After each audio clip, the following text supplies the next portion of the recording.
Town Creek is a tributary of Mill Creek and the Middle Fork Eel River and flows through the town of Covelo in northeastern Mendocino County. Flowing east off Poonkinney Ridge, the 10.9 square mile Town Creek watershed is mostly wildlands, with a mixture of coniferous forest, oak woodland, and grasslands. Major tributaries include Little Valley Creek, Doan Creek, Upper Town Creek, and Big Rock Creek. Town Creek flows into Mill Creek, which drains the Round Valley floor. Mill Creek, in turn, is a major tributary of the Middle Fork Eel River that has its headwaters in the Olmstead Mountains. The Middle Fork comprises 745 square miles of the 3,600 square mile Eel River watershed. As recently as the 1940s, town and its tributaries maintained perennial surface flow, but today they go dry in late summer. Downstream, on the Round Valley floor, Town Creek is oversupplied with sediment, and it has no riparian trees, and it has major problems with bank erosion. The Eel River Recovery Project became aware of an acute bank erosion problem below Airport Road on Town Creek, just above the town of Covelo.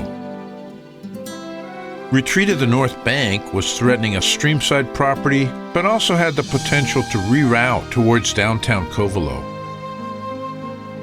Until the 1990s, the Round Valley County Water District had maintained levees on both sides of the creek to confine flood flows. After the levee on the north side washed out, the channel began migrating northward in about 2005. The Eel River Recovery Project began teaching students about Town Creek in 2016 through a series of grants from the Mendocino County Fish and Game Commission. Teachers and students were not pleased that car bodies had been left in the stream and sometimes used to stabilize the stream banks in the past. Round Valley Elementary School teacher Hannah Scherzer recommended that the Eel River Recovery Project get a grant to fix Town Creek that included involving the schools and the community in restoration.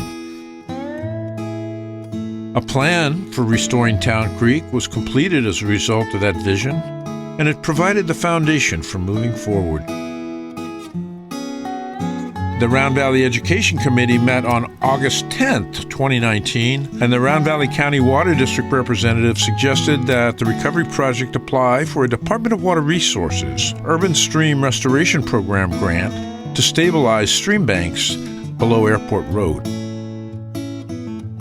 Landowners were receptive to the project when meeting with the Eel River Recovery Project board members, and the recovery project applied for the Department of Water Resources grant. The recovery project was awarded the Town Creek Restoration and Education Program grant from the Department of Water Resources from Prop 68 funding in late 2019, but the project didn't open until April 2021 due to COVID. Comparison of historic maps of the restoration site show that the banks were widest in 1948 and narrowed because of the levees, and then widened again once the levees were washed out. Although the original project design was to install large wood, rock, and willow structures to create fish habitat, the design changed to bioengineering using only living willow and living cottonwood and stream gravel. Willows hold stream banks with their roots, trap sediment, provide shade over the stream, and create great habitat for songbirds and other wildlife. The design includes living willow baffles, which are trenches that are downward deflected in the channel, and they will trap sediment between them and then be colonized by willow and create a continuous willow thicket. So the design will permanently stop bank erosion and help build a flood terrace. The Round Valley County Water District wishes to employ similar biotechnical approaches to other trouble spots for erosion and flooding on the Round Valley floor, and try to work jointly with the Round Valley Indian tribes to plan and implement projects that prevent erosion and create a living floodway. Education was an extremely important element of the project, And the objective was to get Round Valley Elementary School and Round Valley High School students out into nature to learn about science and to help guide them towards natural resource career paths. Learning about riparian zones on field trips to Town Creek. Measuring the size of rocks on the bed of Town Creek to see whether they're suitable for salmon and steelhead spawning or whether they change over time after restoration. Going into the field with Native Way to teach students about the health of streams on the Round Valley Indian Tribe's reservation, like the Middle Fork Eel, Williams Creek, the North Fork Eel River, and Asbill Creek. Students and chaperones were fascinated by the diversity of aquatic insects. Students also had fun deploying and retrieving water temperature gauges, and then they learned in classrooms about how to download and interpret data. On a trip to Lower 10 Mile Creek, local indigenous forest health experts taught students about the value of oaks and tan oaks and acorns. A vernal pool on that field trip provided habitat for frogs and aquatic garter snakes, and another opportunity for a teachable moment.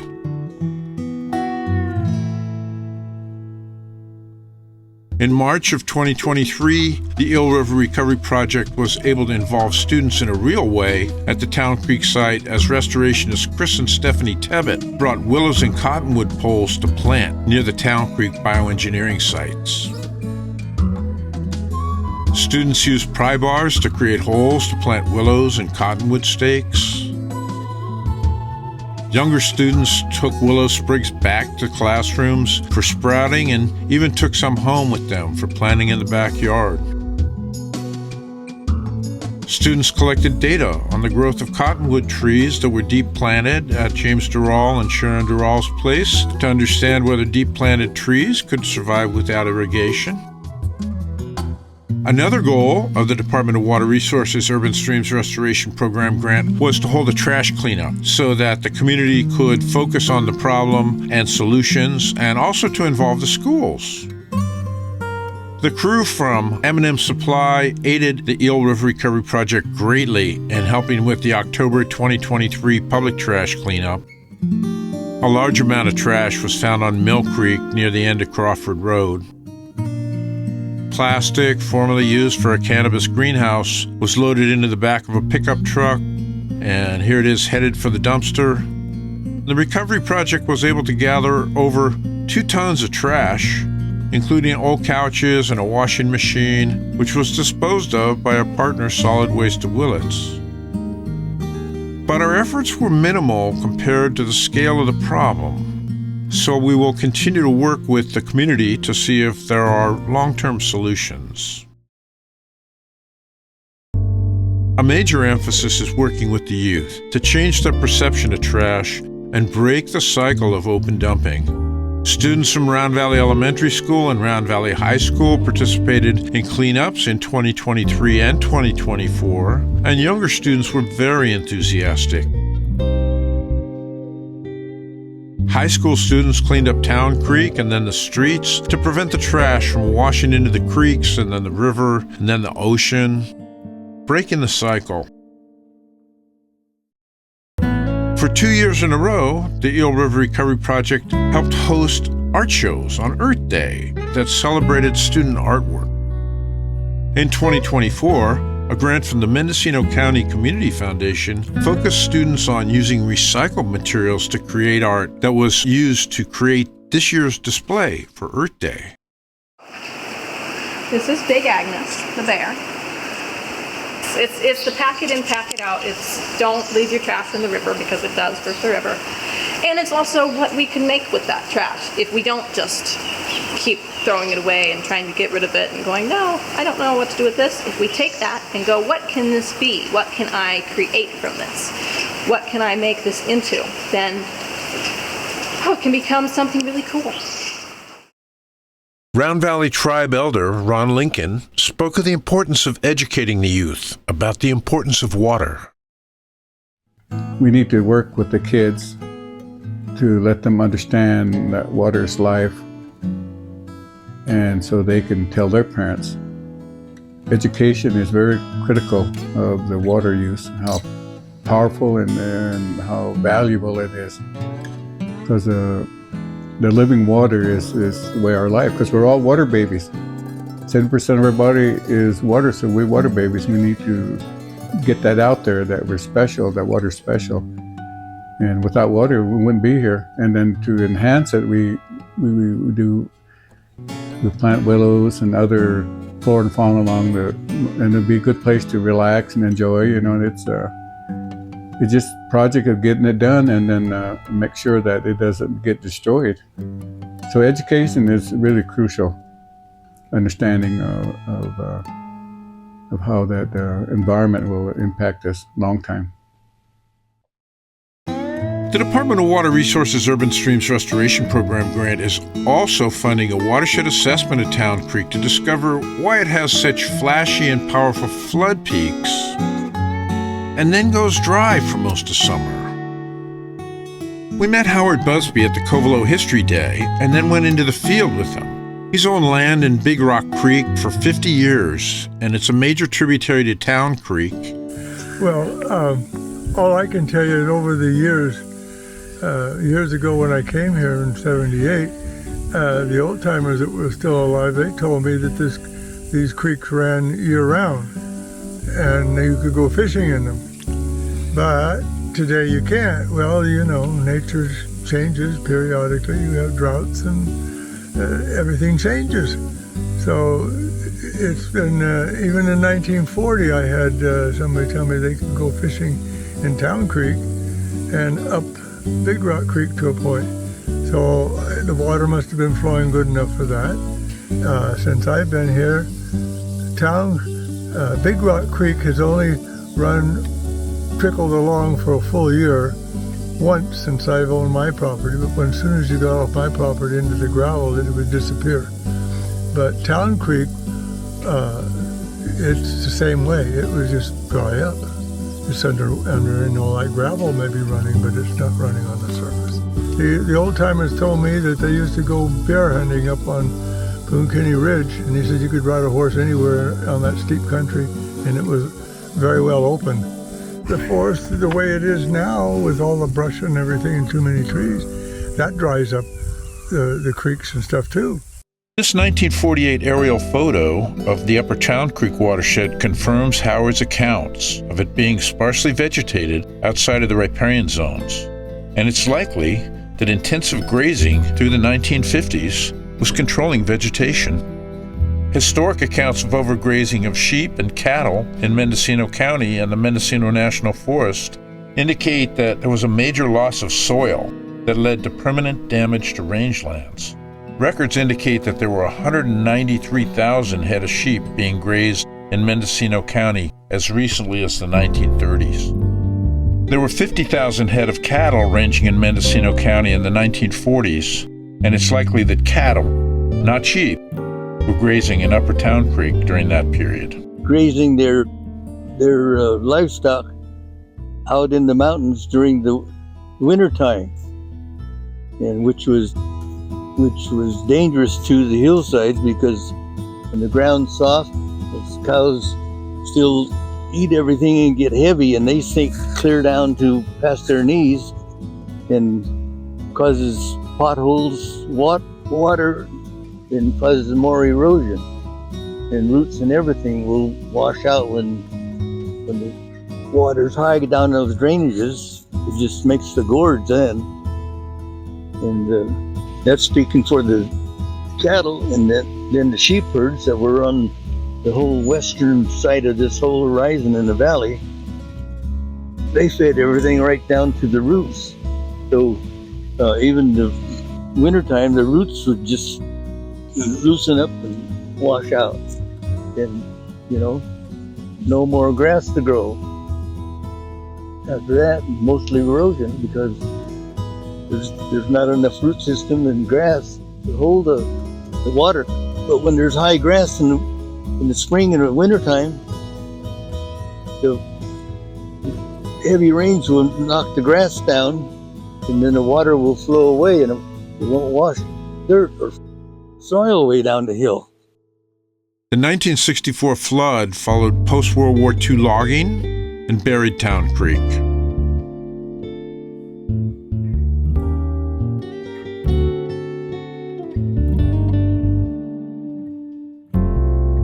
Another major factor causing sedimentation of the bed of Town Creek in the channel downstream was as a result of a water supply reservoir washing out during the El Nino year of 1983 just above the airport. Town Creek watershed forest conditions have deteriorated because of crowding, which reduces flow of streams as young conifers use water for evapotranspiration. Note in this photo the high number of dead and dying trees that create elevated fire risk. Everywhere you go in the watershed, you see overstocked forests with young conifers, often crowding out hardwoods. Although there were few roads in Town Creek before logging in the 1950s, the gross roads from that era remain as compacted soil, and they continue to shed water at an accelerated rate and pose an increased risk of erosion, and they're shown here on a LiDAR image.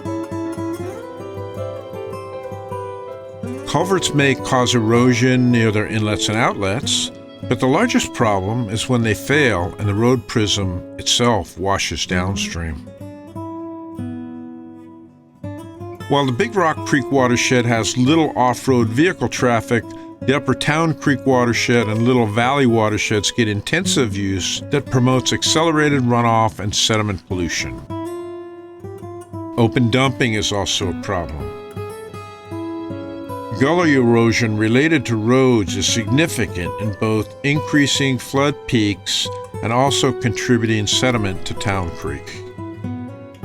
Grasslands in Town Creek are underlain by clay and may be subject to erosion when the creek cuts into the base of the meadow. When a road crossed this erodible grassland next to Town Creek above Doan Creek, it triggered a massive failure. Headwater gully erosion on this failed slope caused the soil to liquefy and to spill into the creek, creating major sediment pollution problems.